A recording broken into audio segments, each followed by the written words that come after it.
On our silver wedding anniversary, my husband gave me divorce papers instead of a gift. 25 years is long enough, he announced in front of all our guests. I want someone young now, and you need to be out of the condo by tomorrow. He seemed to have forgotten that my parents gifted me that condo.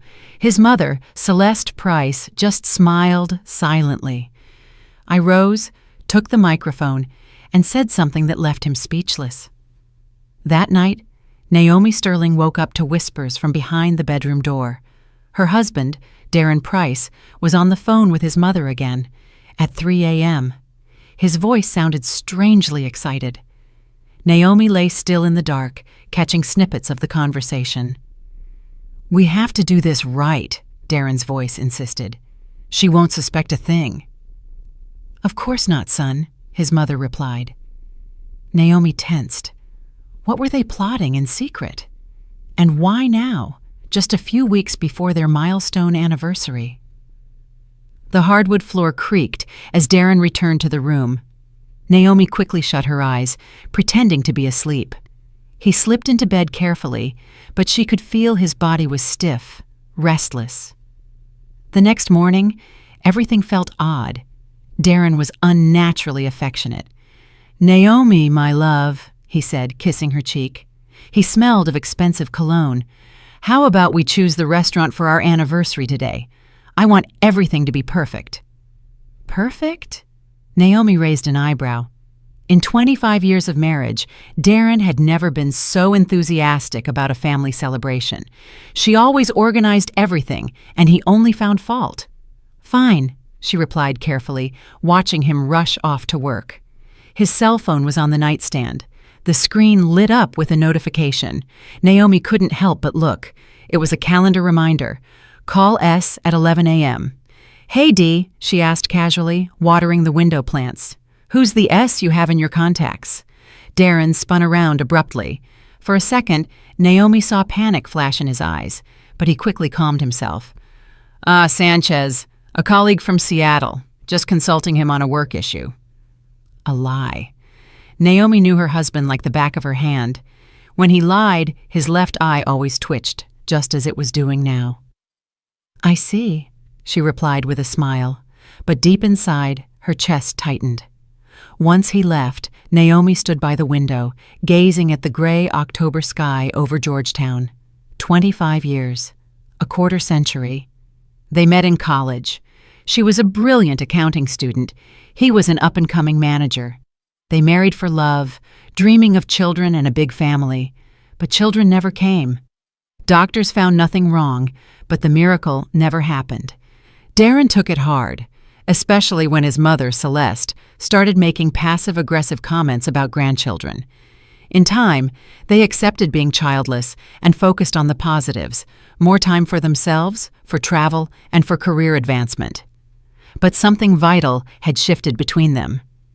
A knock on the door pulled her from her thoughts. Standing there was Celeste Price, her mother-in-law, with her usual frigid smile. "Naomi, dear," she said, entering the condo without waiting for an invitation. "How are you? Are you preparing for the party?" Celeste always treated Naomi with exaggerated courtesy, but maintained a great distance. In 25 years of marriage, she never once called Naomi her daughter. "Slowly but surely," Naomi replied, leading her to the living room. "Darren wants to celebrate at a restaurant." "Very good," Celeste responded brightly. "A respectable venue with guests. Doing everything at home just doesn't show how important the date is." She began looking around the living room as if evaluating it. Naomi knew that look. It always made her feel, without a single word being spoken, that Celeste's suburban mansion was larger and better decorated. "By the way, Naomi dear," Celeste said, settling into an armchair, "I've been thinking about the future. Darren is not so young anymore. He's 53. And, well, we don't have grandchildren. Don't you think it would be a good idea to write a will for the grandkids, just in case?" Naomi felt a chill. "What grandchildren, Celeste? We don't have children." "Well, for my nephews," she said dismissively, waving her hand. "I have 2 nephews, good boys, studying, working. If we don't, the government will take everything. Naomi slowly placed her teacup on the table. And where do you keep the condo papers? Celeste suddenly asked, as if it were a casual afterthought. I'm just thinking about the boys' future. The nephews, the young people. That was it. Naomi understood the subtext. They're in the safe, she replied dryly. But why do you ask? Oh, just in case. You never know what might happen. It's good to know where things are. When Celeste finally left, Naomi sat in silence, piecing things together. The late-night call, Darren's strange burst of affection, and now Celeste's pointed questions about the house title. Bit by bit, the puzzle was forming, and she did not like the picture. She went to check Darren's computer. He had never changed the password before. He always used a simple key, the date they met. But it didn't work this time. Her heart raced. In 25 years, he had never kept secrets from her. She tried his birthday. Nothing. She tried his mother's. Nope. Then it occurred to her to try their wedding date, but in reverse. It worked. The browser history opened, and what she saw gave her a knot in her stomach. How to divorce when shared assets exist. Spousal rights in property division. Legal advice for separation. He had searched all of this over the past 2 weeks. With trembling fingers, she scrolled page after page. How to keep the condo in a divorce. Legal tricks for dividing assets. Suddenly, her phone rang. It was her friend, Candace. Naomi, you won't believe what I saw. You're Darren. I saw him at a jeweler's in Tyson's Galleria with a young woman. They were looking at rings. She was clinging to him, hugging him like nothing. What did she look like? Naomi interrupted softly. About 30, blonde, very put together, wearing a super expensive coat. Pretty, but she looked superficial. And they were so openly affectionate. Are you okay, Naomi? Yes, Naomi lied. Everything's fine. But nothing was fine. That evening, Darren returned with a bouquet of roses and a box of fancy chocolates. For my one and only true love, he said confidently, kissing her lips. One and only. How ironic, Naomi thought. She looked him straight in the eye. We need to talk seriously about our future. Darren tensed. It was subtle, but she saw it. Talk about what? He asked, turning on the TV, pretending to be absorbed in the programming. Everything's fine, right? The anniversary is in 1 week. All our friends will be there. Let's not spoil the mood with serious topics. We'll talk after the party, okay? After the party. That meant something big was planned for the party itself. Naomi nodded, feigning acceptance, but felt an icy coldness within. After 25 years, she knew her husband well. He was preparing something, calmly and coldly, involving his mother and surely a lawyer. What Darren didn't know was that Naomi had an ace up her sleeve, something that could unravel all his plans. And for now, she wasn't going to tell him a thing. The next day, Naomi woke up with a knot in her stomach, as if a terrible tragedy had struck the day before and she was just learning to live with it. Darren left early without breakfast. I have a meeting, he said. A meeting? Naomi thought bitterly. She knew exactly who that meeting was with. At 11 a.m., the home phone rang. Darren had forgotten his cell phone, leaving it face down in the kitchen. Naomi didn't answer, but the answering machine recorded the message. Dee, it's Mom. I spoke to Mr. Hayes. Everything can be arranged. The important thing is that she doesn't suspect anything until the very last moment. Call me when you're free. Hayes, the supposed Seattle colleague. Now it all made sense. Naomi felt the ground give way beneath her. 25 years. A quarter century beside a man who was now planning his betrayal like office paperwork. She approached Darren's phone. It required a 6-digit code. She tried the date they met. September 1, 1999. Nope. She tried Celeste's birthday. Nothing. Then she remembered the blonde from the jeweler's. Her intuition told her to try March 8, International Women's Day. It worked. The lover's birthday. The texts confirmed everything. Sierra, my love, a little more patience. After the anniversary, everything will be resolved. The condo will be ours. Dee, you said we'd be living together by New Year's. I'm tired of hiding. My love, everything is going according to plan. Mom has already taken care of things. Naomi suspects nothing. Hayes says if we play this right, she'll only get half. I'll keep the condo. Naomi slumped into a chair, her hands shaking. They were planning her life as if she were a piece of secondhand property. Darren, his mother, the lawyer Hayes, the mistress Sierra, all tangled in a trap where she was the prey. And the worst was yet to come. Hey, Mom, are you sure the condo title is in both our names? Maybe we got lucky and it's just mine. Son, I saw the copies when you bought it. Both names are on it. But Hayes says there are ways. The important thing is she signs the waiver, and if she won't sign, she will sign. After what we're going to do to her at the party, she won't have any other option. What did they plan to do to her? Naomi felt anxiety rising in her throat. They were going to humiliate her in front of everyone, accuse her of something. Without wasting time, she copied all the important messages to her own phone and put Darren's phone back where she found it. She needed a plan. She needed help. She called Aisha Cole, her college friend, now a family attorney. They didn't talk often, but their friendship remained strong. Naomi, Aisha said when she answered. Long time no talk. How are you? Can we meet today? Naomi asked, trying to sound calm. I need a consultation. Sure, I'm free at 6. Come to the office and we'll talk. Aisha's office was downtown, in a modern high-rise. She greeted Naomi with a hug, but immediately noticed the tension. Sit down. Tell me everything. What happened? Naomi took a deep breath. Let's just say an acquaintance of mine is having trouble with her husband. He wants a divorce but is hiding it, and it seems he's setting a trap. Aisha looked at her intently. You sure this is a hypothetical acquaintance, Naomi? Naomi was silent for a few seconds, then told her everything. The late-night calls, the phone messages, Sierra, her mother-in-law's scheming, everything. Aisha listened, occasionally asking for clarification. I understand, she said finally. This is serious, but you're not lost. The good news is you reacted in time. Tell me about the house. When did you buy it? Whose name is on the title? We put both names on it in 2005, equal shares. Are you formally employed? Yes, I'm the controller at Alliance Development Group. I've been there for 15 years. And the weekend cabin is also in both names, but it's not worth much. The condo is the main asset.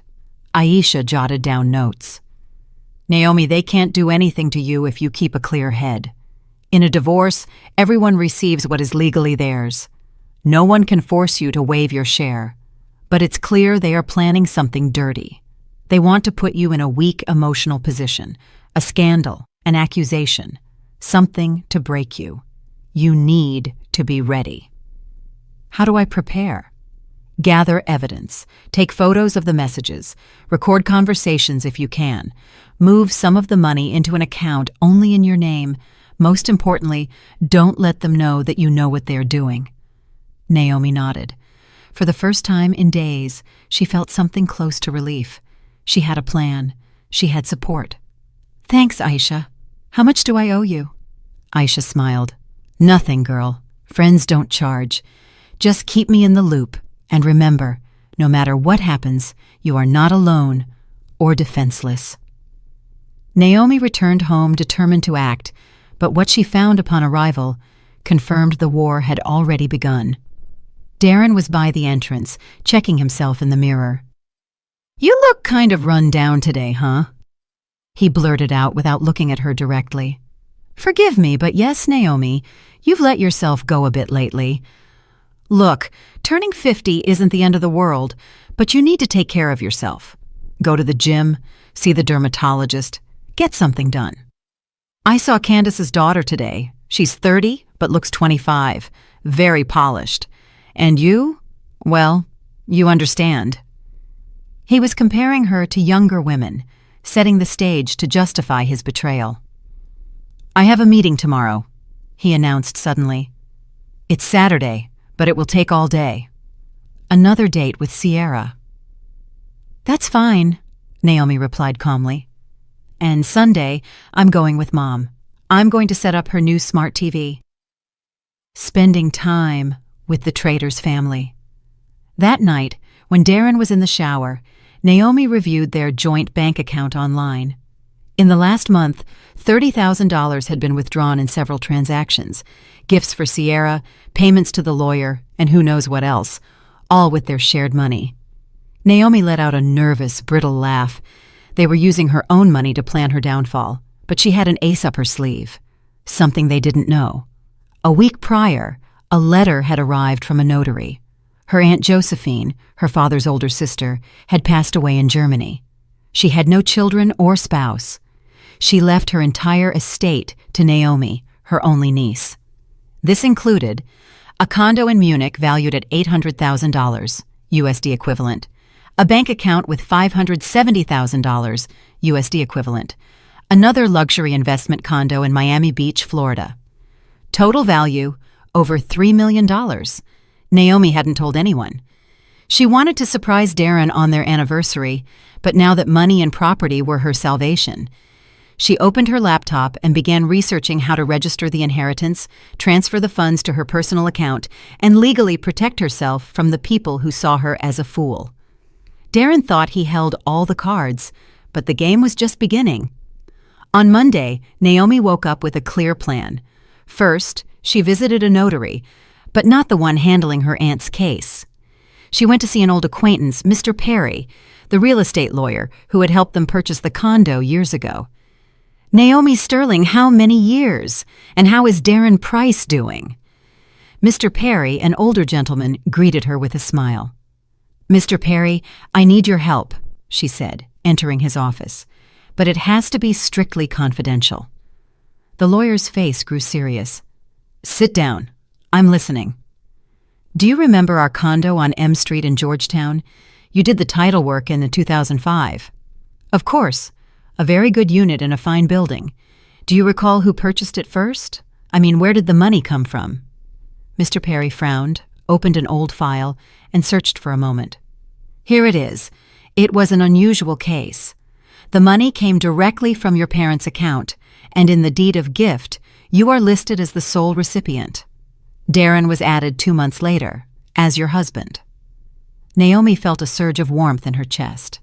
So, it's formally a premarital asset? Formally, yes. Your parents gifted it to you before Darren's name appeared on the documents. In case of divorce, that can make all the difference. He could only claim something if he proves he invested in major renovations. Naomi smiled faintly. Darren never spent a dime on the condo. She had done everything herself. Could you give me a confirming document?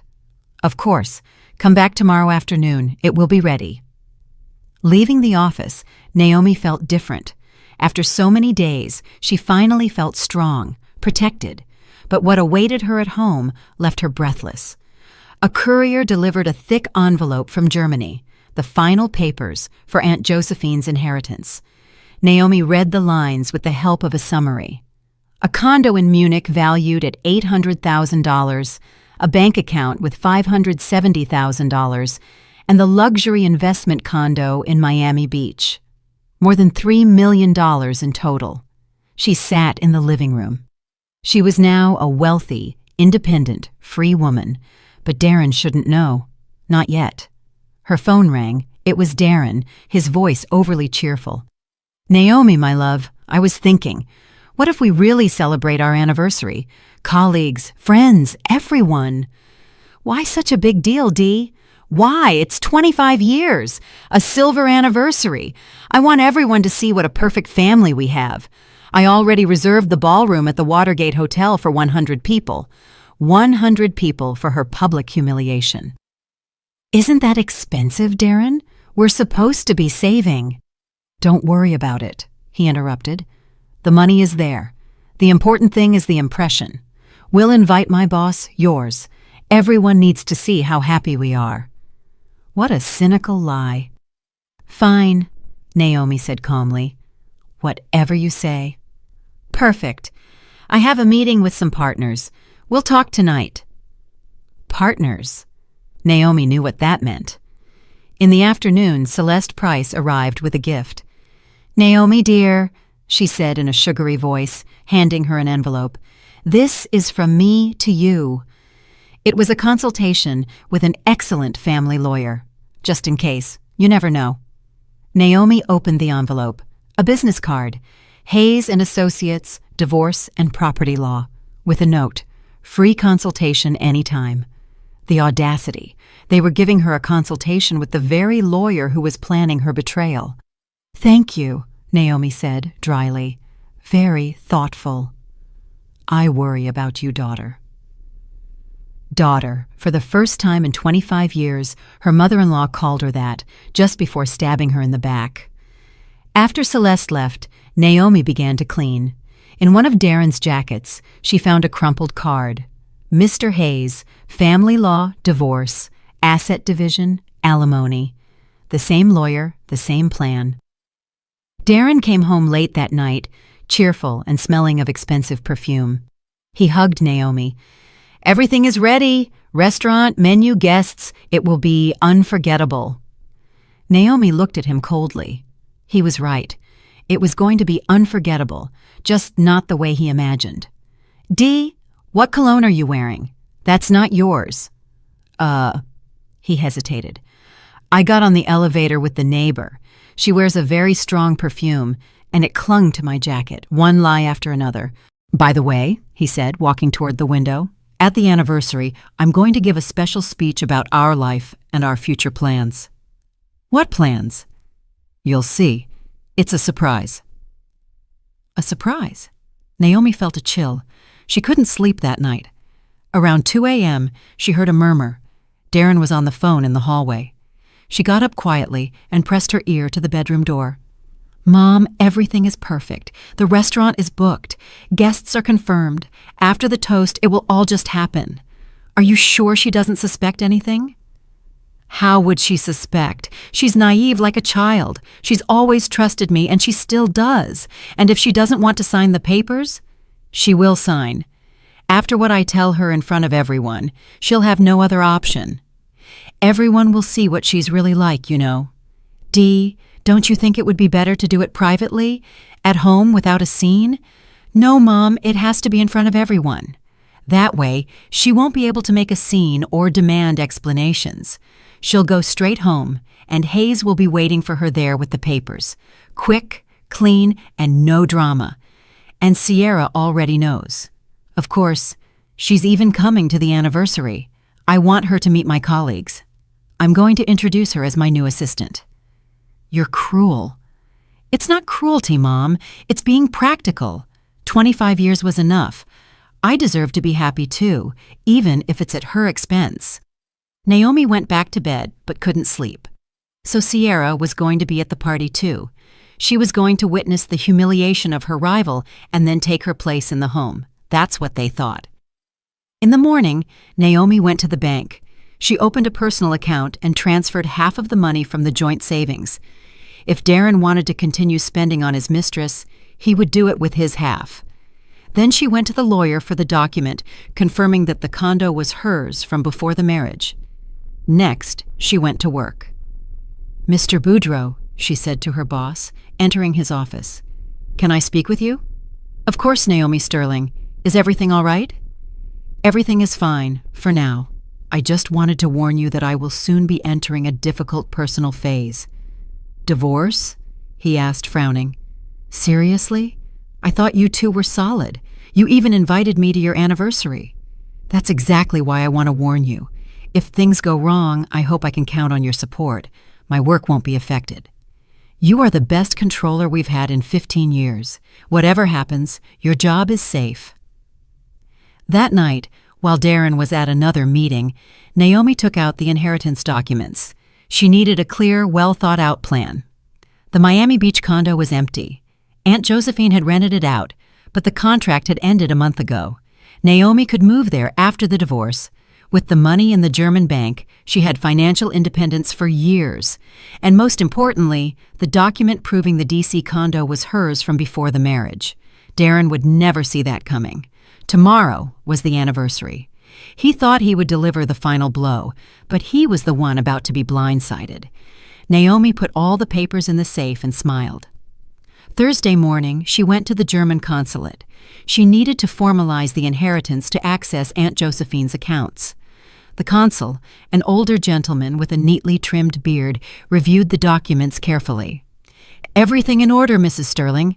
Your aunt was a very prudent woman. The bank accounts will be unlocked in 1 week. And regarding the Miami Beach condo, ownership passes to your name immediately. Here are the papers. You can dispose of it as you wish." Naomi carefully put the documents in her bag. She now owned 3 properties, over $1 million in cash, and, most valuable of all, complete freedom. That same day, she opened another account in euros to prepare for the international transfer. The bank advisor, a young woman, looked at the numbers in the papers with wide eyes. "Wow, you did very well with the inheritance, didn't you?" "Yes," Naomi smiled. "My aunt was an incredible woman." Leaving the bank, she felt a weight lift from her. For the first time in years, she felt truly free and independent. She no longer cared what Darren planned. That was no longer her problem. But the surprise waiting for her outside the Watergate Hotel was a sharp blow. She had gone to check on the anniversary party arrangements, and right by the entrance, a young blonde woman in an expensive coat was talking on the phone. "Dee, my love, it's incredible," Sierra was saying in a sickly sweet voice. "The ballroom is huge, the decor is divine. You promised we'd live in a huge condo soon, and I can already imagine hosting parties there." It was Sierra, her husband's mistress. She was only a few feet away, talking excitedly about the life she would have with him. Naomi stood still, watching her. There was no doubt she was pretty. About 30, great figure, well-kept hair, perfect nails. But her eyes were empty, cold, and calculating. "Of course, I understand tomorrow will be difficult," Sierra continued. "But you said after your speech she'd understand everything. And I'll be there as your new assistant. Romantic, right?"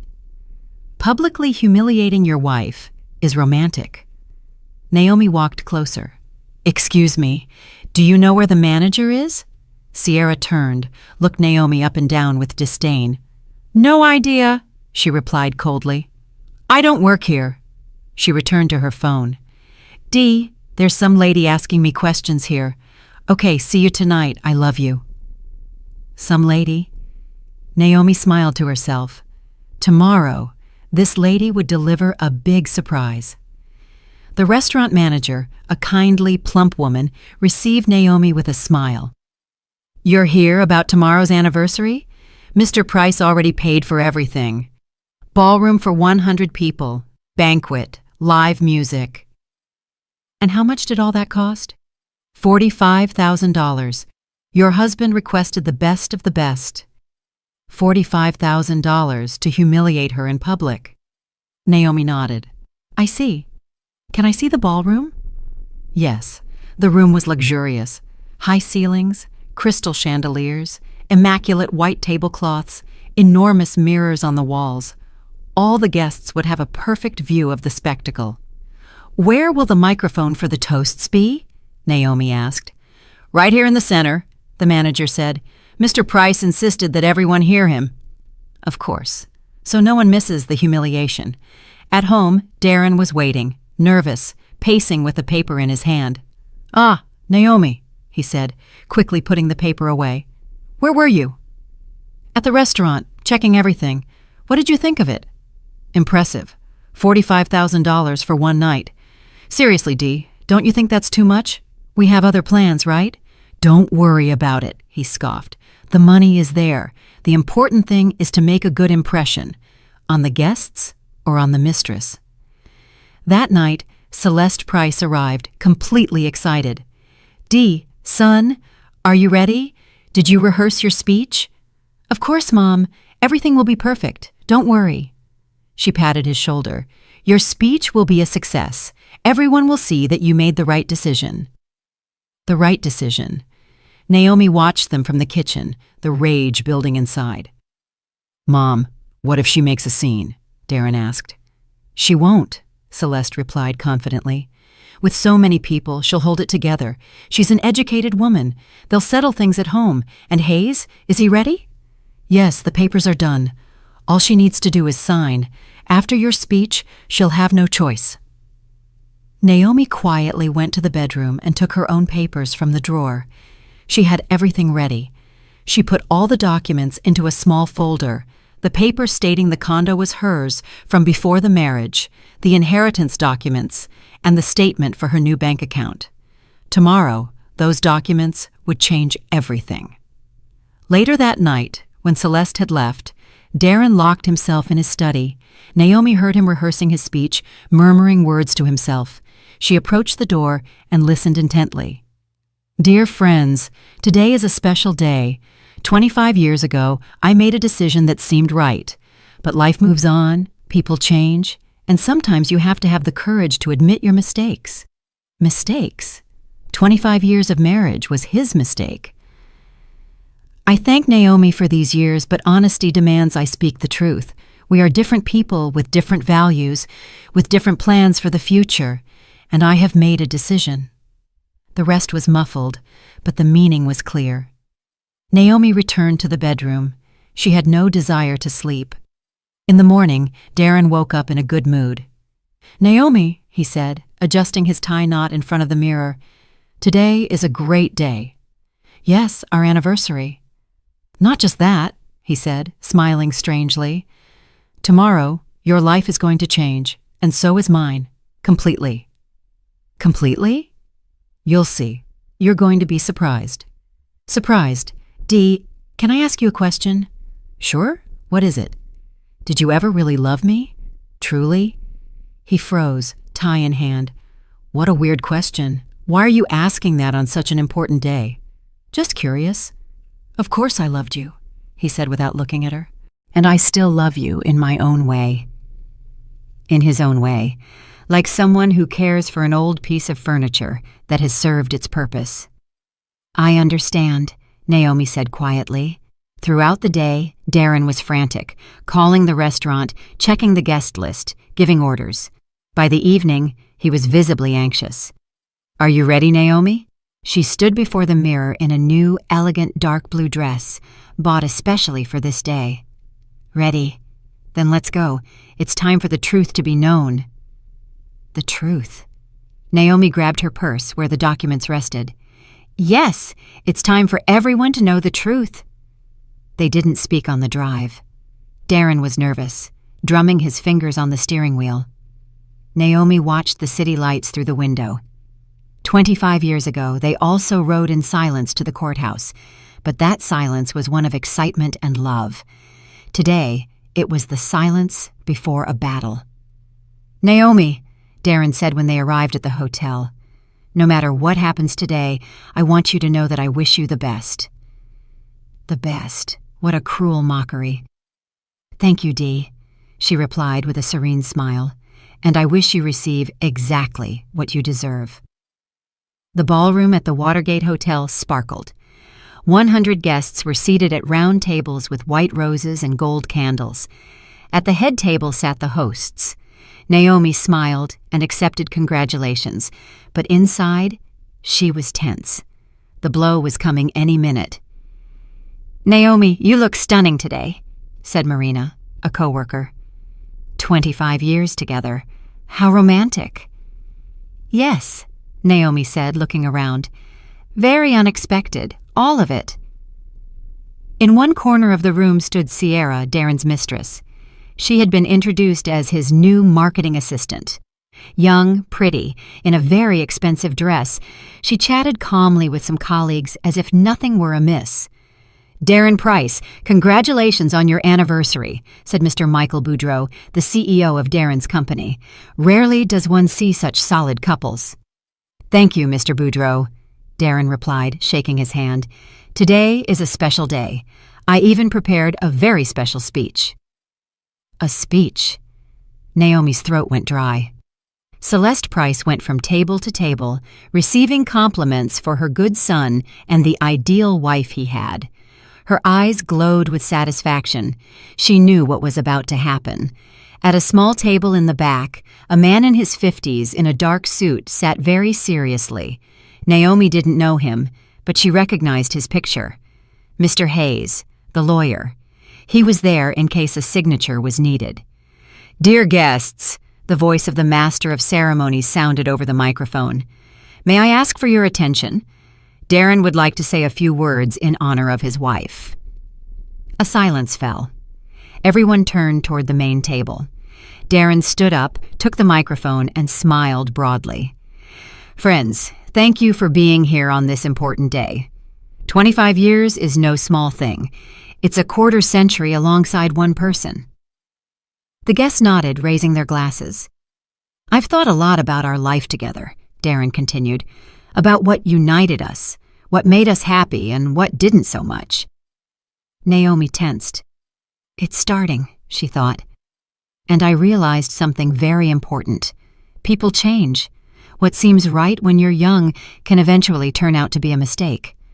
The ballroom grew quieter. People exchanged confused glances.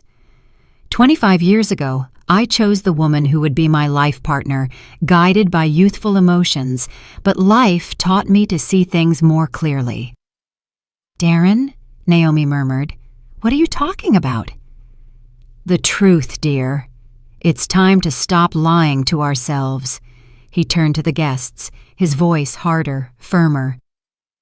"Dear friends, I want to be honest with you and with myself.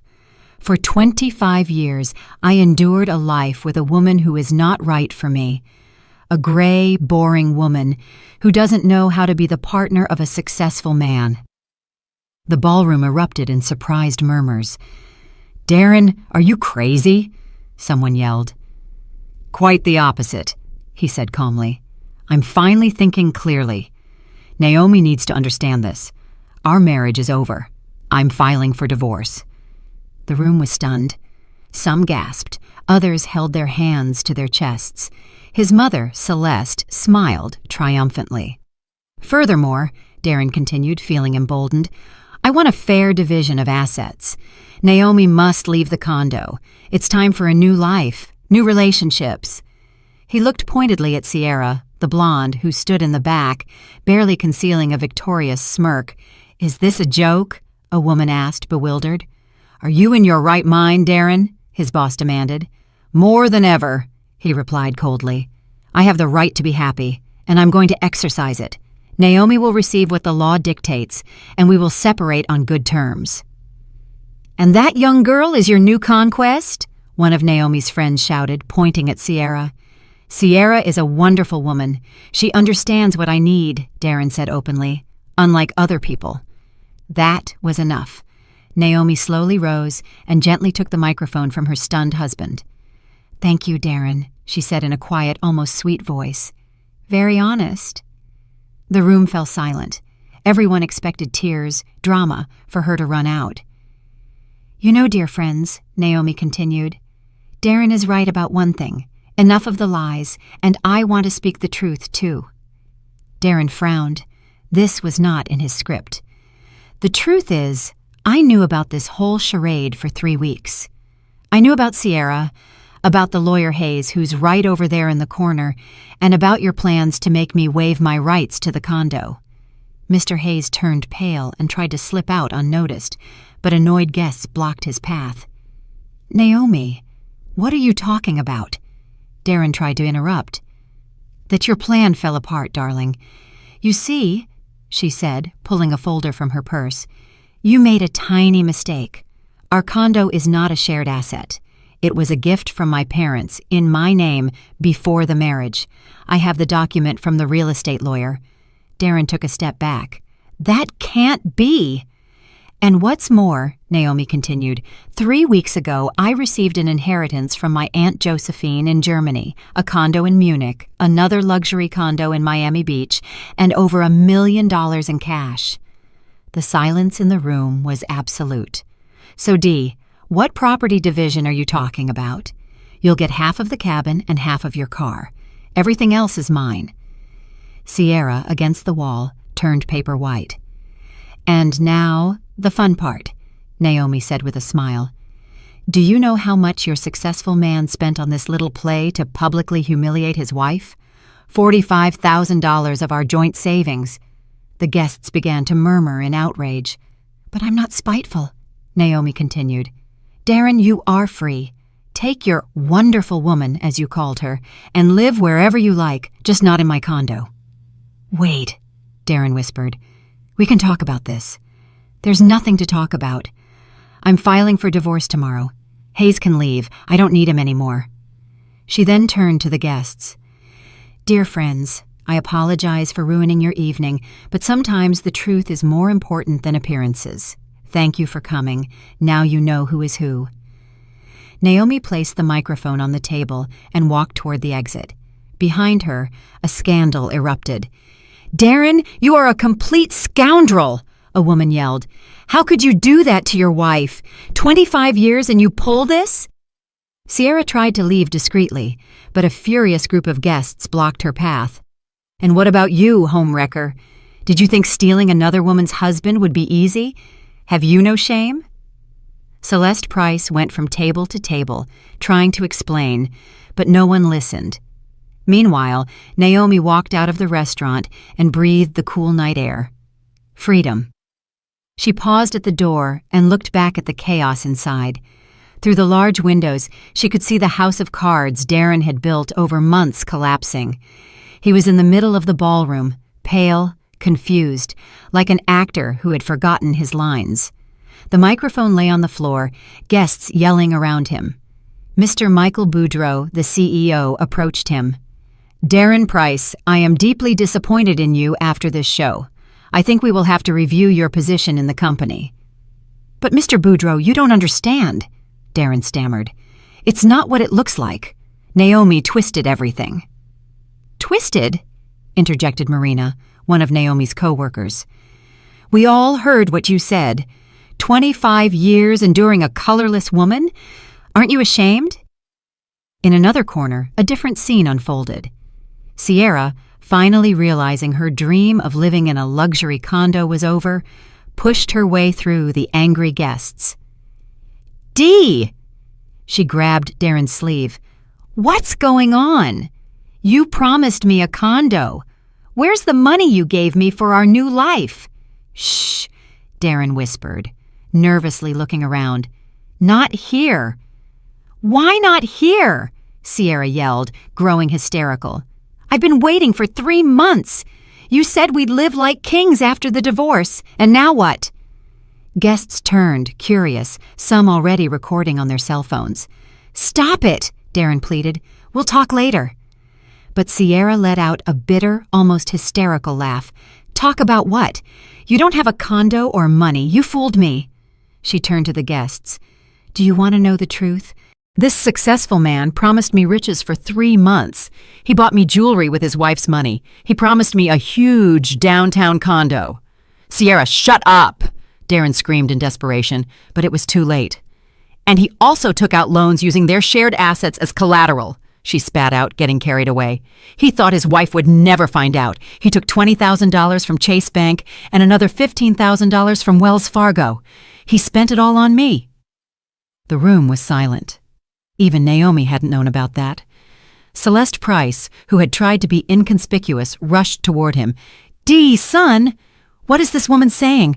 What loans? What inheritance of Naomi's? Mom, now is not the time, Darren mumbled. Not the time. I mortgaged my mansion to give you money for the lawyer. And now what? How am I going to pay? Another blow. Even his mother was now in debt because of his scheme. Wait, one of the guests intervened. Did I understand correctly? The 3 of you planned to deceive Naomi? No, 3, 4, Sierra injected venomously. The lawyer Hayes, too. He was going to make her sign the waiver to the condo. Everyone turned to the corner where Hayes had been sitting, but his chair was empty. The lawyer had already bolted. Snake! Celeste Price shrieked, lunging at Sierra. This is all your fault. You drove my son crazy. My fault? Sierra retorted indignantly. It was your son who groomed me. He told me his wife was a fool, that he'd manipulate her easily. Men separated them just as a fight almost broke out. What a disgrace, a woman said loudly. Mr. Boudreau, doesn't Naomi work for you? Yes, And she is the best controller I've had in 15 years, the CEO said firmly. After this circus, the only thing I'm going to do is raise her salary. And this guy, he looked at Darren with contempt, should look for another job. With this reputation, he won't get far. Darren went back and forth between his mother, his mistress, and the indignant guests, trying to fix something. "People, you don't understand," he yelled. "I have the right to be happy. 25 years is too much." An older woman approached him, Aunt Clarice, Naomi's aunt. "And did you think about how she felt living 25 years with an egoist like you?" Aunt Clarice is right. Other family members of Naomi supported her. "What a disgrace. People like you don't belong in our family." "Good thing Naomi found out in time," added her cousin Dwayne. "Otherwise, you would have kept fooling her whole life." "Hey, what if we upload this to social media?" one of the young guests said. "Let everyone know who this guy Price is." "Yes," others agreed. "We have to trend the hashtag #SilverAnniversaryTraitor." "No, wait," Darren begged. "Don't do it. This is my private life." "Private?" Sierra laughed. "You humiliated your wife in front of 100 people, and now you care about privacy?" Slowly the guests began to leave, first Naomi's family, then her coworkers, and then their acquaintances. As they left, each one gave their opinion. "Darren Price," a colleague said on his way out. "After tonight, don't even say you know me." "What a shame for the family," a neighbor muttered. "And now, how is he going to face people?" "You're trash," one of the men said bluntly as he passed. "You exposed your wife like she was a joke in front of everyone." Half an hour later, only the protagonists of the drama remained in the ballroom: Darren, Celeste, Sierra, and a few waiters watching curiously. "Now what?" Sierra asked, fixing her disheveled hair. "Do you have any money at all, Dee?" "Where from?" he complained. "I spent it all on the party and your gifts. And the loans? Who's going to pay them?" "I don't know. Maybe I'll sell the car." "The car?" Sierra laughed bitterly. "Are you crazy? That won't even cover the debt. And what about me? I left my ex for you." "I don't know," Darren repeated. "I don't know what to do."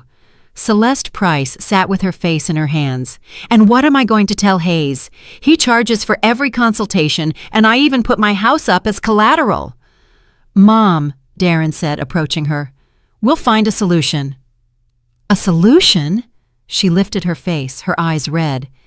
"In my 70s, I'm left homeless because of your foolishness." Then Sierra stood up, adjusted her purse, and said, "You know what? I'm leaving.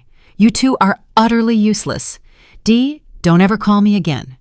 And the money you owe me for the last 3 months? Forget it. Consider it a payment for this life lesson." She paused at the door and turned. "Your wife is one badass woman. It's a shame I only met the real her today. Those are the women who deserve respect." She left, the sound of her heels echoing sharply. Darren and his mother were left alone in the ballroom amidst half-eaten plates and spilled glasses. "Dee," Celeste said softly, "what if it's not too late? What if we go see Naomi and ask for forgiveness?" Darren shook his head. "It's too late, Mom. You saw her face. She will never forgive us." "Then what are we going to do?" "I don't know," he repeated for the third time. "I swear I don't know." Meanwhile, Naomi was in a taxi back to the condo, watching the city lights. In her purse, she carried the titles to 3 properties and a bank statement showing over $1 million. The driver, an older man, looked at her in the rearview mirror. "Beautiful night, isn't it?" "Yes," Naomi said, smiling. "Very beautiful. You could say it changed my life." "That's good. Some days just change everything." "That's exactly right," she replied. Everything changed. And indeed, her life changed forever. 3 months later, Naomi was in court, watching the life of the man she had been married to for 25 years fall apart.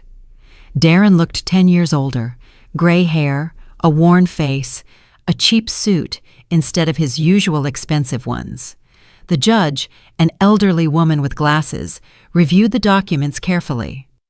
"Very well," she said finally. "The court decides the following. The condo on M Street in Georgetown is the separate, premarital property of Mrs. Naomi Sterling and is not subject to division. Darren panicked. His lawyer, no longer Hayes but a young public defender, just threw up his hands. The cabin property is considered marital property and is divided in half. The same goes for the Lexus ES300 car. Your Honor, Darren's lawyer stood up. My client used that car for work. Denied, the judge replied dryly. The car was purchased with common marital funds. Naomi said nothing. Her friend and lawyer, Aisha, smiled discreetly. Everything was going according to plan. Furthermore, the judge continued, it was proven that Mr. Darren Price concealed significant debts from his spouse, a $20,000 loan at Chase Bank, a $15,000 loan at Wells Fargo, and an $8,000 quick loan. The total debt is $43,000. But those are his personal debts, the young lawyer protested. According to Family Code Section 39, the judge replied calmly, debts incurred during the marriage are the responsibility of both parties. However, since the money was not used for family welfare, but for the personal affairs of the petitioner, he shall be solely responsible for their repayment. Darren went even paler. $43,000 in debt, and it was all his. This court solemnly decides, the judge concluded, to dissolve the marriage between Darren Price and Naomi Sterling. The respondent retains the condo and all bank accounts. The petitioner retains half the cabin value and half the car's value. No alimony is assigned, as there are no minor children. The gavel strike marked the end of a 25-year marriage. Leaving the courthouse, Naomi felt a strange peace, as if a great weight had finally been lifted. Naomi! Darren shouted. Wait! She turned. Her ex-husband stood on the steps, clutching a folder of documents. What do you want to say? Forgive me, he said in a low voice. I was a selfish fool. You didn't deserve what I did to you. Naomi looked at him closely. Was it sincere remorse, or did he just want to make her feel bad? Darren, she said calmly, I don't hold a grudge. We're just very different people. You wanted an easy life at others' expense. I am used to fighting for what is mine. Could we see each other sometimes, as friends? No, Naomi replied, softly but firmly. I'm sorry, but no. It's better if we each go our own way. She turned and walked toward her car, a new, elegant Audi she had bought with part of the German inheritance. Life continued, and everyone got what they deserved. A month after the divorce, Darren lost his job. The video of the anniversary party went viral on social media, and his company's CEO no longer wanted to deal with the scandal. Darren Price, his boss told him on that last day, I can't have someone on my team who made such a public spectacle. But I'm a good professional. Maybe so, but your reputation is in the gutter. I'm sorry. Finding a job was difficult. Everyone recognized him. The video even had the hashtag Silver Anniversary Trader trending. Nobody wanted to hire a man like that. He ended up working as a taxi driver with his old Toyota Camry, which he had to buy back from Naomi for half its value, $15,000. He now lived with his mother in her small, one-bedroom apartment on the outskirts of the city.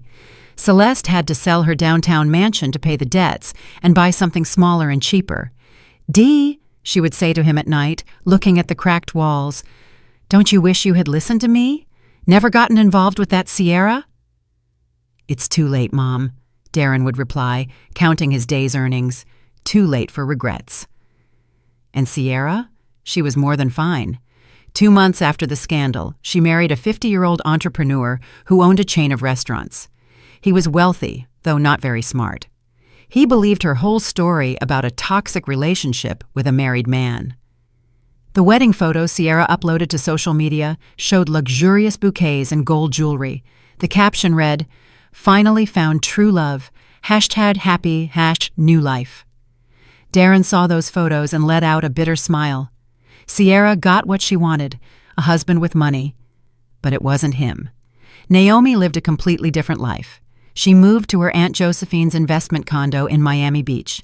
It was a spacious, light-filled condo with a view of the ocean, a true oasis amidst the city's chaos. She didn't want to be an accountant anymore. With the money she inherited, she opened a small publishing house specializing in translations of European literature. It was her lifelong dream. "Naomi Sterling," Mr. Boudreau said when she resigned, "we don't want you to leave. Are you sure you won't reconsider?" "Thank you," she replied with a smile, "but I've found what I'm truly passionate about. I'm dedicating myself to books." "Well, I wish you the best of luck. And you know what? After everything that happened with your ex-husband, many of our female employees look up to you.